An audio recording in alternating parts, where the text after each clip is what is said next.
Hey, what's going on, guys? Welcome back to this episode of Prep Life. On this special edition of Breakout, we're talking about the Ohio derailment situation that took place February 3rd. Now, if you're just tuning into the channel, we've been talking about this since day one because it's an issue that deals with readiness, with preparedness, etc. And the national media, as of today, the last couple days, depending on what the outlet was, has just picked it up. So the question is, well, why? Why so late? Well, one of the reasons is it's just becoming political because now more people are paying attention to it because politicians are getting involved, including former President Donald Trump. Now, there are a whole bunch of issues here about infrastructure, about preparedness, and most importantly, I think, about the government's role in your life, the government's role in the country's life. So at the same time that we're dealing with 5,000 citizens of a small town inside of the middle of Ohio that are being affected by a chemical spill, poor handling by the EPA, Transportation Secretary, the list goes on. President Biden's on a train, ironically, traveling to Kiev, Ukraine, to promise hundreds of millions of dollars of support. I mean, not only just financial support, but munitions, armament, all the equipment, and troop training, which is taking place right now on the ground, and we can't handle a simple spill. That is a problem. Now, one of the reasons I started American Contingency, you can go to americancontingency.com to learn more, this community-based group, is because of the lack of investment that took place throughout this country from law enforcement agencies that were being told by politicians to not respond. In one case, the mayor of Seattle, through the chain of command and the chief of police of Seattle, told its officers not to respond to the area of Chaz that was cordoned off in Seattle unless it was a mass casualty event. So if you were burglarized, if you were violently assaulted, the list goes on, then you weren't responded to because you were told by politicians not to do your job and respond to law-abiding citizens. Oh, and the rest of the country was burning down on behalf of BLM and Antifa. Well, why is that an issue? Well, because there's this collaborative effort that we've bought into as Americans to pay taxes, to give money to the U.S. government, to spend it wisely in our best interest. So we outsource healthcare. We outsource security. We outsource education. These very important things that we're realizing now, we probably shouldn't be outsourcing it all. Maybe we should be insourcing some of it. So what happens when you're in a small town of Palestine, Ohio, a train derails, spills chemicals all over your town, and you don't have any buy-in? You don't have any understanding. My big criticism of the Ukraine war with Russia and our support of it isn't defending oppressed people. It's what's the strategy here? What's the education? What are we not understanding? And trust me, we don't understand a lot. If you see any posts, if you see any tweets, if you see any communication between Americans, we are really divided on this issue. Partially, but I would say significantly because we aren't educated. Like when I saw this stuff about this balloon, everybody's like, well, it's just a balloon. No. It's not just a balloon. It's potentially a test from a foreign adversary and their foreign intelligence agencies to probe our security responses to potentially hanging a nuclear weapon off of a balloon. Oh, Mike, we've never done that. We just did it in the 50s and 60s when we tested it in our own country. We did it over Hawaii. So 4,700 residents live in this small town. The New Republic reported that residents endured burning and itchy eyes, sore throat, rash, and migraines in the aftermath of the train derailment. Around 3,500 fish have reportedly died in local waterways. Oh, did you know this town was co-located next to the Ohio River? Jim Justice announced that chemicals have been found in the Ohio River and the northern panhandle of the state. Here's a look at what we know so far from the potential hazards of air, soil, and water contamination. On February 16th, EPA, the Environmental Protection Agency Administrator Michael Reagan, met with residents and reassured them, I saw this press conference. He said, the robust air quality testing and 24/7 monitoring found the air quality to be safe. Now, here's just some common sense applied. You have all these chemicals, including vinyl chloride, that as they sit are going to be in one form. And then you burn them because that's the tactic, not that the people bought into, but the experts bought into. And that contaminant now changes and is in the air. Where does that contaminant fall? So when you look at that contaminant falling, will there be any traces of vinyl chloride in the air? Well, according to experts, no. So Reagan announced, we are testing for all volatile organic chemicals. We're testing for everything that was on the train. But they recommend that residents keep drinking bottled water until those wells can be tested.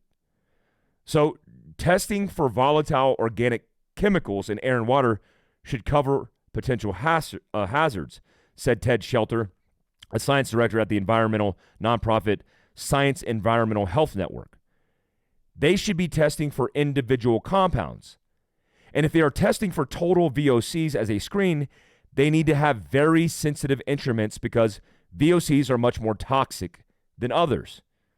He also says people are smelling chemicals in their homes and being told their air testing shows no elevated levels, meaning the experts who are biochemists and chemists are saying what these people are smelling is a concern because maybe the equipment they're using aren't sensitive enough because they might not be testing for VOCs.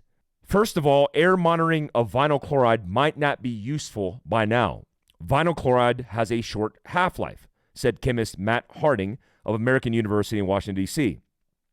After a day and a half, it's likely gone from the air anyway. I'm not surprised they're not finding it now. Air monitoring right now doesn't answer questions about acute exposure the first night anyways. Now remember, this spilled and the chemical was in the air, and the citizens of that small town that live on top of the railroad tracks were being exposed to this chemical.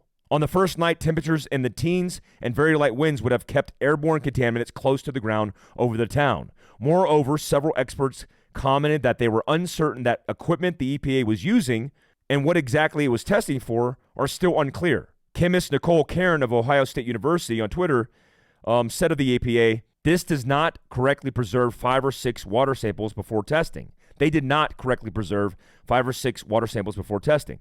This data cannot be trusted. In the wake of these other concerns from the New York Times report that some locals are planning to pay for independent testing for chemicals. Most studies on vinyl chloride are related to occupational exposure or to residents who live near factories. Those longer-term chronic exposures have been linked to certain liver, brain, and lung cancers. We're talking about microdoses over time, not being exposed to hundreds of thousands of gallons of this stuff. Okay, and it has a breakdown of all this. This can be found at statnews.com. Now, here's the issue that I want you to buy into because it's not going to be covered on national media. It's not going to be talked about.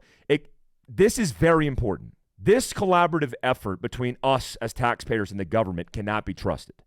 I am not anti-government. I am not a conspiracy theorist. I'm all about this democracy and this experiment that's called America. But here's what I know. The value is found in the independence and freedom of free-willed people. So when you take all of the things that you hold near and dear, your independence, your self-reliance, and you buy off into efficiency and optimization, making your life easier, you are potentially putting all your eggs in one basket, and it doesn't just fail, it catastrophically breaks. It derails. So while we're invested in foreign wars, we're not invested in our own American people. Now, what's the criticism about the EPA and the Transportation Secretary, Pete? Well, one of the controversies here is we're looking as a government at the private entity and the infrastructure, except a lot of the infrastructure is ran and owned and operated by the federal government. So there should be buy-in. So what should be done? Well, I don't know. How about every single resource available should be leveraged and pushed down into that town to help them like it's a catastrophe, because it is. I saw something this morning that I found interesting. I believe Clint Walker's Instagram, where he said, how many foreign countries put together foreign aid packages and paid taxes to help America? How many of those countries? How many of the countries of even the ones that we support, Israel, the list goes on. How many countries are putting together aid care packages, including financial aid, to take care of America? I'd be willing to venture that it's like none. Yeah, sure, the resources, the oil trade. Yeah, but what I mean is, who's helping us and our citizens? While our president is taking a train to Kiev, Ukraine, to vow unlimited resources, American taxpayer dollars, to fight in a war that we don't understand, we're sitting here in this country strap hanging. What we have to do is take care of each other. And what we have to get our head wrapped around is, man, we don't need any more dependence on the government. We need to start figuring this stuff out at the local level with local resources. Now, here's a recommendation, because I know it's difficult. We have to rally around East Palestine. I'm talking to Tom from American Contingency. One of the things that we want to do, it's tough without the finances, without a nonprofit agency helping us, or a government endless bank to tap into, is rallying for resources to help those people. Those people in a certain area by square foot should not be there on the ground until this gets sorted. We will house people in foreign countries forever, but we won't take care of our own citizens. That is a profound problem in this country. We have to get back to basics, y'all. We have to lean on each other in our own communities and take care of one another, because the government is not going to do it for you. This is a perfect example. Why this is controversial as an issue for me, for conservative outlets, is because of this. You can't depend on the government. We have to depend on each other. I hope you guys have a good day. Hope you enjoyed this episode. We got a lot going on here in the near future. I'll be in Dallas, Fort Worth, Texas with Leadership Seminar on March 4th with Jared Taylor from Black Rifle Coffee and Andy Stump for the Cleared Hot podcast, as well as all over the country doing seminars, training with my company, with all my rock stars at Fieldcraft Survival. You could also tune in to all those channels at Fieldcraft Survival on YouTube and see all the training schedules at fieldcraftsurvival.com. I appreciate you guys.